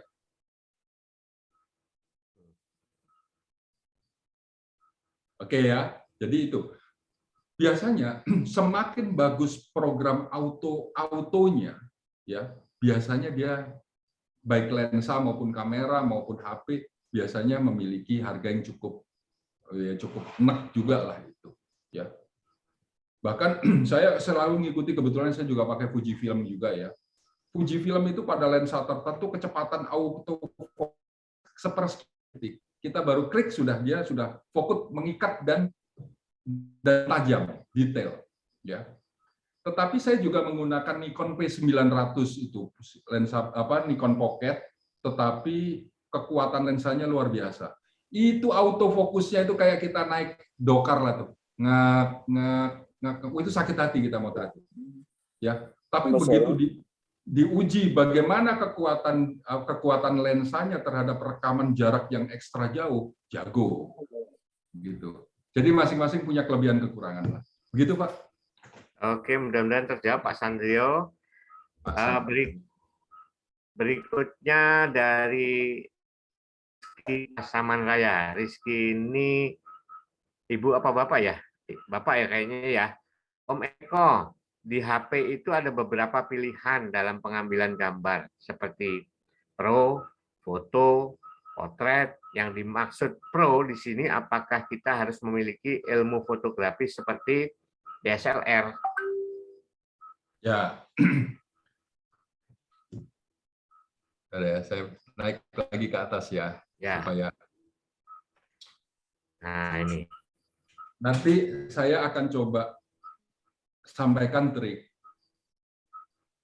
Kita gunakan andalannya sebuah kamera itu adalah program autonya.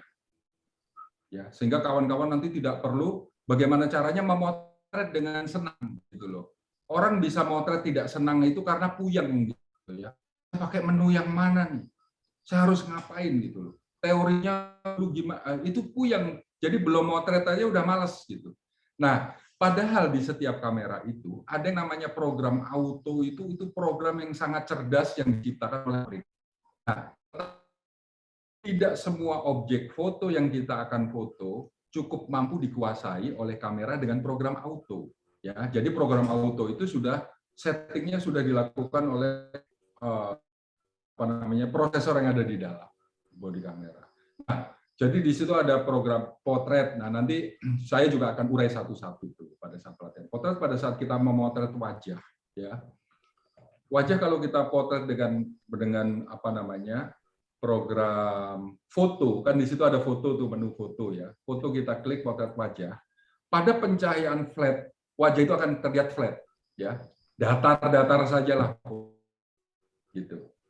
Tapi begitu dengan program auto, karena sistem pengukuran pada saat kita klik itu, sistem pengukuran pencahayaannya itu dia punya banyak titik ya di situ ya. Dia akan merata-rata sehingga profil hidung, profil pipi, profil mata terlihat semuanya. Itu keuntungan menggunakan program potret ya. Siapa yang menggerakkan itu? Ya sistem, ya softwarenya. Nah ternyata kembali lagi, oh saya ingin menggunakan program Pro. Pro itu apa? Pro itu artinya Bapak Ibu diminta untuk melakukan simulasi ini. ISO-nya berapa, shutter speed-nya berapa. Aperture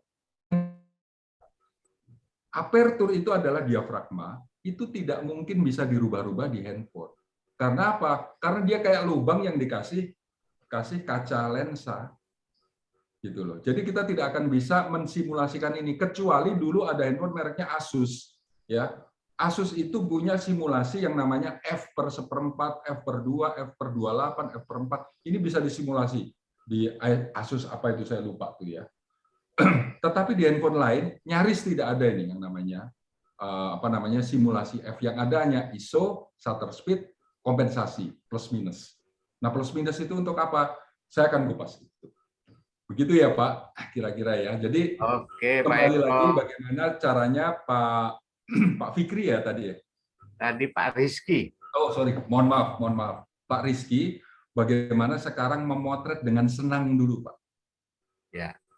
Oke. Senang bagaimana? Manfaatkan, pelajari betul-betul keunggulan program autonya. Yang penting Bapak melakukan itu, pasti motretnya senang. Nah nanti kalau udah senang, jangan berdiam pada titik senang. Bapak harus susah nih. Susah bagaimana? Pelajari lebih dalam lagi. Nah, gitu Pak. Mungkin gitu Pak Sam. Oke, baik. Ini ada satu lagi hasil jepret dari Pak Afrial Muhammad. Hasil jepretan kamera HP 48 megapiksel apa sudah bisa setara dengan DSLR, Pak? Nah, saya pernah bertanya itu di dalam sebuah forum diskusi ya. Jadi memang sekarang ini handphone selalu menjual yang namanya megapikselnya. 20 megapiksel, 40 megapiksel, segala macam-macam dia jual itu. Ya.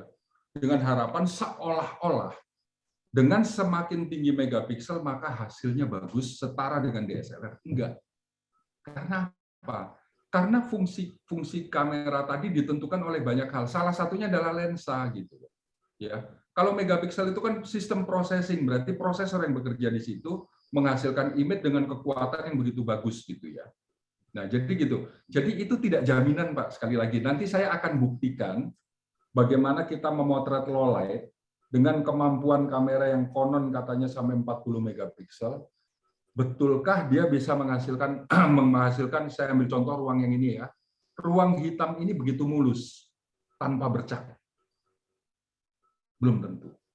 Nah, jadi kembali lagi, tetapi yang perlu kita pahami karena kemampuan sensornya juga terbatas, lensanya terbatas, maka dia akan memiliki sistem prosesor yang bisa mengolah itu menjadi foto dengan kerapatan tinggi. Megapiksel itu kan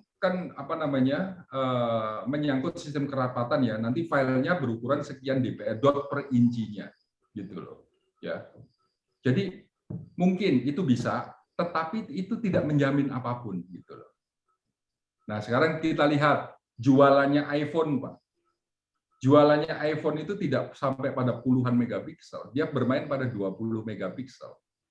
Huawei ini kalau nggak salah cuma 20 megapiksel. Tapi saya berani bertanding dengan misalnya Vivo atau Oppo yang mengkampanyekan 40 megapiksel. Ya, ini hanya 20-an megapiksel kalau nggak salah. Nah, kira-kira gitu, Pak. Ya, oke Pak Eko. Pak Afrial mudah-mudahan terjawab. Memang promosi HP ini luar biasa. Kemarin saya coba ke tempat jual HP itu sudah nyampe ada yang menawarkan 150 megapiksel. Waduh, puyeng saya. Ini jangan-jangan ratusan juta harganya ini. Oke, Bapak-bapak, mumpung masih kita sampai jam berapa ya? 22. Nanti di sesi sesi yang ini, sebentar. Sesi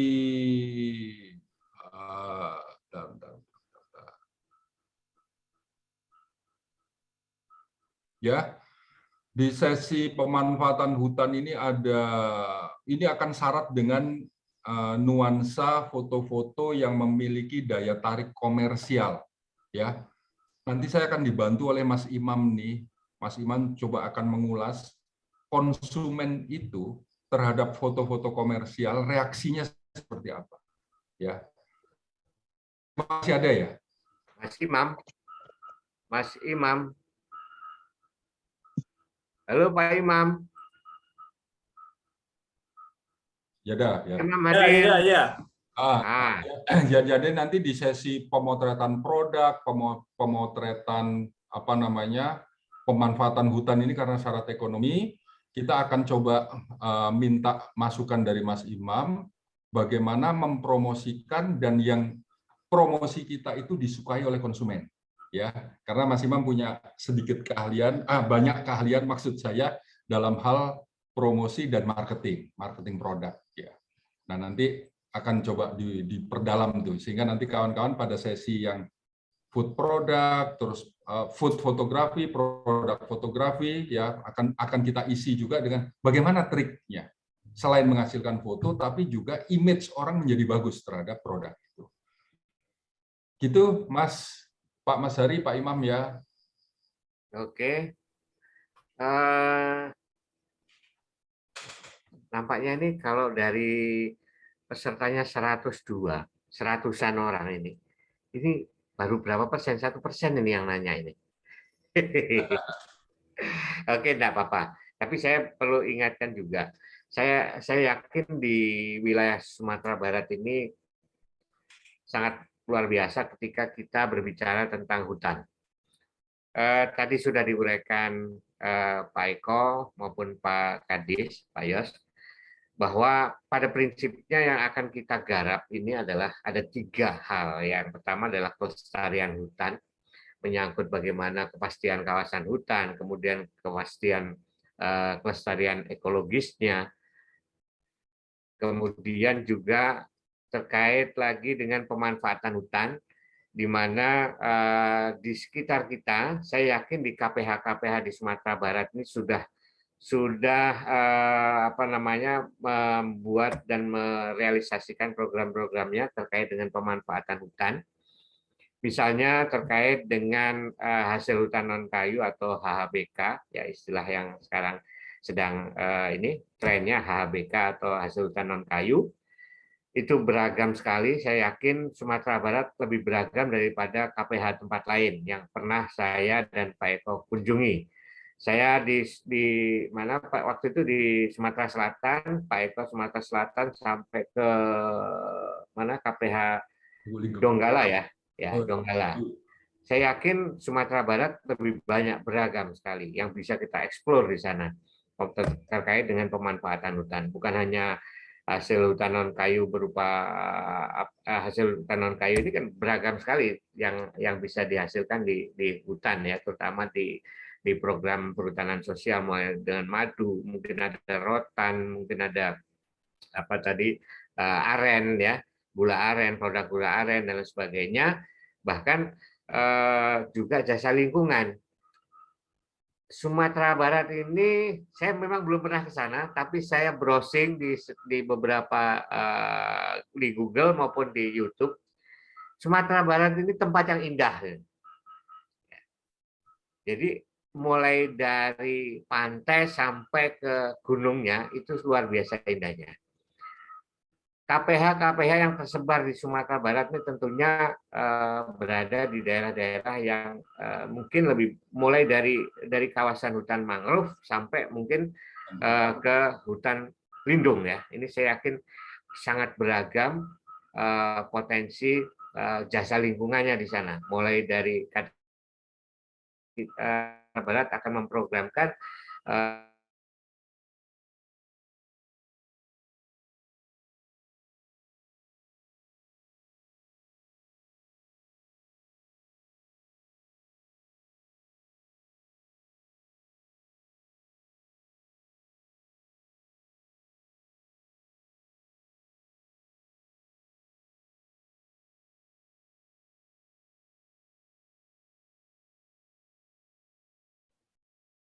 ya banyak sekali Bapak bisa eksplor. Nah ini kayaknya ada satu pertanyaan lagi nih. Ada satu pertanyaan. Dalam pemotretan produk hutan sosial atau pemanfaatan HBK, apa yang perlu kita perhatikan, Pak, sehingga produk kita dinikmati konsumen? Ini nampaknya Bu Reni sudah ini nih, sudah mulai panas nih. Nah, oke, silakan Pak Eko ditanggapin barangkali. Ya, ya, masih ada waktu sedikit ya. Mudah-mudahan manfaat. Jadi produk itu nanti coba melihatnya begini. Produk itu apa sih? Apakah end produknya? Misalnya saya bicara madu, maka yang saya foto adalah botol madu. Kan tidak begitu. Botol madu itu adalah rangkaian dari sebuah proses budidaya lebah. Ya, kalaupun lebah itu adalah lebah hutan, itu Pak Mas Hari banyak tuh punya koleksi foto-foto lebah hutan itu ya, dari kayu-kayu apa itu, banggris atau kempas ya, biasanya di kayu-kayu berbanir tuh ya. Nah, berarti kita akan mengambil proses foto produk itu mulai dari sistem processingnya, ya. Baru endingnya adalah botol madu kan begitu. Terus kita lihat gula tadi seperti saya sampaikan, kebetulan fotonya agak nyambung aja karena saya membuka filenya pas file itu. Saat saya bicara foto produk yang namanya gula aren atau gula semut, ya, maka saya akan sajikan, orang tidak perlu bertanya lagi bagaimana cara membuat gula semut ini. Maka yang saya foto adalah mulai dari orang memanen arennya, terus kemudian ada processing di rumah dia, terus kemudian melakukan pemasakan sampai pengemasan. Nah, terakhirnya baru buatlah foto produknya. Sehingga orang menjadi tahu runutan foto produk itu didapatkan dari sebuah proses yang begitu jelas tahapannya. Gitu Pak Sam. Ya, mudah-mudahan terjawab ya Bu Reni ya. Saya lihat di fotonya Pak Imam ini nampaknya teluk ya, seperti pantai nih. Pantai ya? Pantai Mande. Pantai Mande di Sumatera Barat. Ini masuk KPH mana ya Pak ya? Ada yang KPH Pesel itu Pak. KPH? KPH Pesel, Pesisir Selatan. Wah, mantap. Sudah pernah ke sana.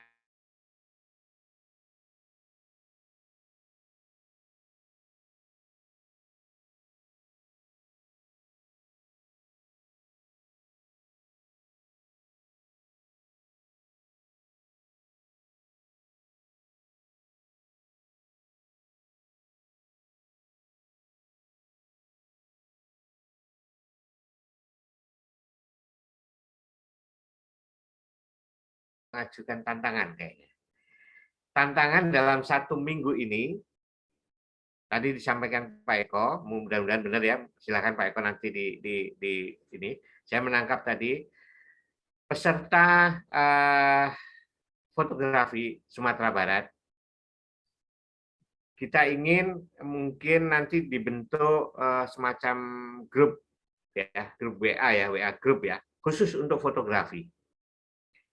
Dalam 1 minggu ini, Bapak-bapak dan Ibu-ibu silahkan memotret sesuka hatinya. Karena kalau nggak suka, jangan. Harus suka, harus senang. Silahkan motret apa saja yang Bapak Ibu senangi. Kirimkan di grup WA yang akan dibentuk. Nanti silahkan admin dari Bapak Ibu sekalian ya. Nah, nanti Pak Eko akan ulas seperti apa. Pak Eko akan melihat seperti apa Bapak Ibu senangnya memotret. Oke, bisa dimengerti ya. Cuman sebelum itu ini ada satu pertanyaan nih. Jadi ada satu pertanyaan, ketika teknologi kamera dan skill kita mengambil foto menghasilkan foto yang bagus, apakah kita tidak akan mengecewakan konsumen apabila konsumen melihat langsung kenyataannya di lapangan tidak sesuai dengan foto yang kita hasilkan? Silakan Pak Eko, sebelum tadi tantangan itu sekalian diperjelas Pak Eko. Silakan. Ya, itu nanti yang akan diulas oleh Mas Imam tuh. Ya. Ya, karena begini, mau tidak mau yang namanya promosi tadi, kita bukan mau ingin mengelabui, kita bukan ingin mengelabui konsumen, tapi kita tahu pada sudut mana produk tersebut bagus. Kayak Mas Iman memotret itu yang apa namanya pesisir selatan tadi, ya. Pesisir selatan. Pesisir selatan itu kan luas. Kalau orang tidak tahu titik pengambilan foto dia, terus kemudian dia memotret di pesisir selatan, saya tidak dapatkan foto apa-apa, boleh tidak? Apa namanya? Sah atau tidak sah? Sah saja. Pertanyaannya, apakah itu mengelabui? Tidak. Ya. Yang mengelabui itu tiba-tiba Mas Imam di fotonya itu menempelkan di situ ternyata ada burung kakak tua misalnya. Ya kan? Itu jelas bukan habitatnya. Terus tiba-tiba di danau itu danau atau apa ya? Danau ya mestinya ya. Atau kaldera itu ya. Teluk itu. Itu panjang banget, itu pantai itu, Pak. Itu laut ya, Pak? Oh, pantai. Oke. Laut itu. Oh iya, oke. Oh, tiba-tiba di situ ada orang hutan ya. Itu bukan habitatnya. Nah, itu ada trik-trik apa namanya? Promosi ya yang masuk kategori penipuan dan tidak masuk kategori penipuan karena kita mendapatkan titik terbaik yang layak untuk dipromosikan. Ya, sekarang pertanyaan saya, kalau Mas Imam geser sedikit misalnya 2 kilo dari situ, gitu ya, masih dapatkan rona baik nggak untuk wilayah pesisir selatan itu? Pesisir selatan ya? Ya, pesisir selatan. Masih dapatkan rona baik nggak, Mas? Oh, 2 kilo. Sekitar 2 kilo. 2 kilo masih itu sepanjang sepanjang pantai barat sebenarnya, tapi bagian selatannya Sumatera Barat itu kan. Oke. Panjang. Tapi kan tidak mendapatkan titik ini kan? Oh iya. Oke, pertanyaannya pada saat orang Mas Imam menyajikan ini, bolehkah orang mengklaim, oh ini bohong?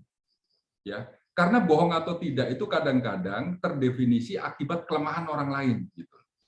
Ya, kelemahan orang lain. Kira-kira begitu Pak Irfan Setia. Pak Irfan Setia ya, mengecewakan konsumen apabila konsumen melihat langsung kenyataannya di lapangan dan tidak sesuai dengan. Nah, yang berikutnya, Mas Imam motret jam berapa ini? Jam berapa? Jam 12.30. Nah, anggaplah siang hari. Siang hari. Terus kemudian saya memotret ini misalnya pada pagi hari atau sore hari, saya mendapatkan rona langit yang berbeda. Bolehkah Mas Imam mengklaim saya bahwa foto saya adalah manipulated? Oh, ya nggak bisa. Oh, nggak Itu bisa. kan beda. Oke, nah jadi Mas Infan ya, jadi banyak faktor ya. Faktor yang paling utama itu seringkali pada saat kita tidak bohong dibilang bohong itu karena orang itu tidak punya kapasitas cukup untuk menilai ini manipulasi atau tidak. Gitu. Seperti tadi, pertanyaan itu sebetulnya selalu muncul tuh. Kenapa sih tiba-tiba foto saya ada foto yang aneh warnanya, apakah itu manipulasi atau tidak? Oh enggak. Itu adalah foto yang saya ambil dengan infrared. Pertanyaan berikutnya, Mas Imam, ya. Pada saat foto ini yang terpajang ini kemudian apa namanya? Saya convert menjadi foto hitam putih. Ya. Atau orang mempublikasi biasanya hitam putih terus Mas Imam memotret dengan rona warna biru dengan hijau dan langit seperti ini, bolehkah dibilang manipulatif? Oh, tidak dong. Oh, tidak. Oke. Nah, jadi itu masalah kapasitas, seringkali kapasitas. Kecuali memang ada niat mengelabui dari si fotografernya. Tapi kembali lagi, nanti saya akan sampaikan mana itu foto dan mana itu grafis. Ya, pertanyaannya, apakah grafis diperbolehkan dalam apa namanya? Dalam kegiatan promosi, publikasi? Boleh, sepanjang apa? Nanti ada titik-titiknya tuh. Grafis itu apa sih? Misalnya begini. Ini misalnya tempat duduk nih, yang Mas Imam mengambil foto ini adalah tempat ada dermaga, tempat orang duduk-duduk. Saya tidak bisa, si fotografer tidak memotret dermaga itu. Terus kemudian dia punya foto lain yang bisa ditempelkan, ya di sini. Pertanyaannya, apakah itu foto? Walaupun di lapangan real ada dermaga pantau gitu yang bisa melihat tempat itu bukan foto, itu grafis, ya. Itu grafis. Nah, makanya yang saya ingin latihkan di sini dalam sesi pelatihan ini adalah kita bicara foto, tidak bicara grafis. Nah, tetapi pertanyaannya, apakah promosi boleh menggunakan grafis? Boleh, kenapa tidak? Gitu. Gitu Pak Nivan. Oke, Pak Eko, kita Pak dengan Ivan. pertanyaan yang terakhir dari Pak Kusworo, KPHL Bukit Barisan. Pak Eko, bagaimana bisa menghasilkan sebuah foto yang dapat memprovokasi dalam 3 tema di atas? 3 tema di atas itu ada kelestarian hutan, pemanfaatan hutan, dan kelembagaan. Ya, Silakan Pak Eko. ya, saya ambil memprovokasi ya. Ya, Memprovokasi tentunya bagi siapa itu jelas. Ya. Ketika orang mengkritik Indonesia, hutan Indonesia yang rusak, maka kita sajikan foto yang tadi di dalam kelestarian tadi ada foto hutan pertama, itu fotografernya Mas Hari. Ya, saya pakai fotonya karyanya Mas Hari. Maka orang akan terprovokasi. Nah, makanya sekarang provokasi itu bisa 2. 1, fotonya bagus ketimbang foto orang lain, maka akan memprovokasi. Yang kedua adalah objeknya bertentangan dengan objek yang dipertentangkan orang. Ya, oh Sumatera Barat itu rusak, tapi kemudian kita dapatkan foto yang hutannya bagus, maka itu akan memprovokasi. Jadi provokasi itu akan muncul apabila ada kontradiktif pengertian. Ya, saya ambil contoh lagi. Oh Sulawesi, tadi saya ambil contoh Sulawesi Tengah. Sulawesi Tengah itu Palu adalah daerah rawan gempa. Hati-hati, kan provokasinya orang begitu tuh. Hati-hati kalau ke Sulawesi Tengah, upayakan kalau menginap di hotel, maka ambillah lantai 1, maksimal lantai 2. Supaya apa? Supaya kalau ada gempa cepat lari, gitu loh.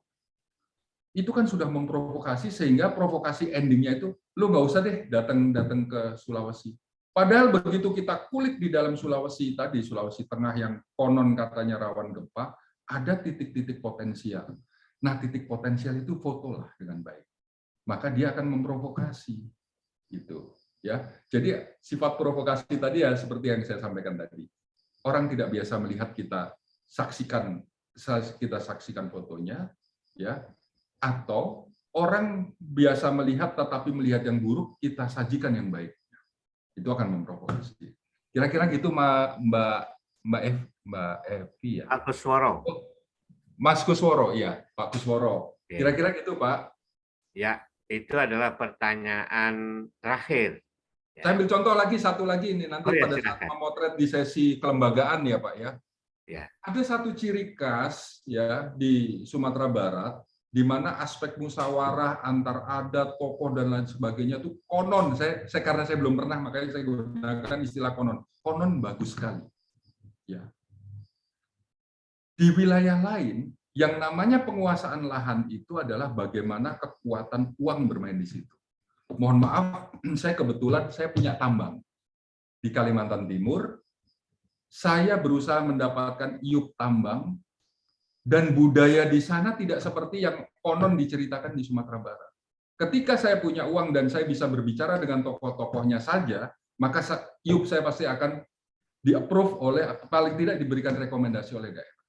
Nah, ternyata di Sumatera Barat tidak begitu. Oh, untuk kamu bisa masuk, lakukan dong pendekatan dengan tokoh masyarakat. Dan momen-momen itu yang menjadi penting untuk kita sajikan. Makanya saya tadi sampaikan, kalau momen kelembagaan tadi mulai dari tingkat yang paling rendah sampai rapat-rapat di tingkat atas ya kepala dinas bisa punya pengabadian fotonya dengan baik, itu sudah bisa menjadikan sebuah provokasi bahwa Sumatera Barat welcome. Kira-kira gitu Pak Kusworo ya. Nanti akan saya yakin kawan-kawan punya trik sendiri tuh untuk main-main di situ tuh. Karena yang punya wilayah ya. Betul. Kawan-kawan lebih tahu wilayahnya seperti apa dengan potensi-potensi yang luar biasa di setiap KPH di setiap wilayah-wilayah CDK-nya mungkin di sana, bahkan di tiap-tiap kelembagaan di perhutanan sosial di sana. Saya sangat bersemangat sekali nih. Tentunya malam ini sungguh luar biasa. Ini nggak seperti biasanya sampai pesertanya sampai 100-an.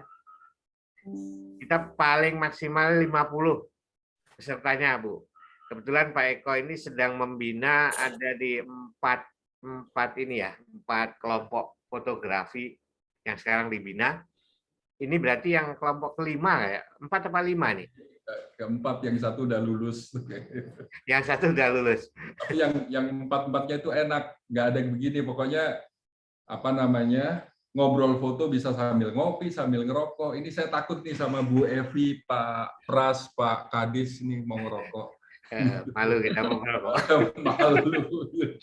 Ya, jadi gitu ya. Jadi apa itu menarik. Jadi nanti gini, ini Ya, di sesi silakan, Pak Eko. pertama sudah akan masuk tugas. Silahkan Bapak-Bapak memotret hanya terkait dengan perhutanan sosial ya Pak ya. Apakah itu Jaslingnya, HHBK-nya, pelestarian hutan ya, silahkan ya, bebas. Nah nanti kita coba discuss dari foto-foto karyanya. Boleh mulai besok sehari ngupload 1, sehari ngupload 2 boleh. Nggak apa-apa. Itu nanti ada Mas Imam itu nanti kalau udah bicara promosi, biar dia yang mengupas habis tuh. Ya. Berarti fotonya diupload di grup itu ya, Mas? Di grup saja ya, jadi nanti pakai kerapat, nggak usah merubah-merubah size-nya atau merubah-merubah resolusinya ya, karena WA sudah mengkompres sendiri foto. Ya. Kita provokasi, infrastrukturnya bagus sekarang menuju Mandeh itu. Wih. Itu jalan baru usia 3 tahun mungkin itu ya. Nah, wajib ke sana itu Mas Hari. Iya, jalannya Mas, baru. ya? Mantap. Oke. Oke. Jadi Nanti gitu ya. Nanti selanjutnya akan diatur oleh Bu Evi barangkali dan Bu Pak Evi Pras. ya.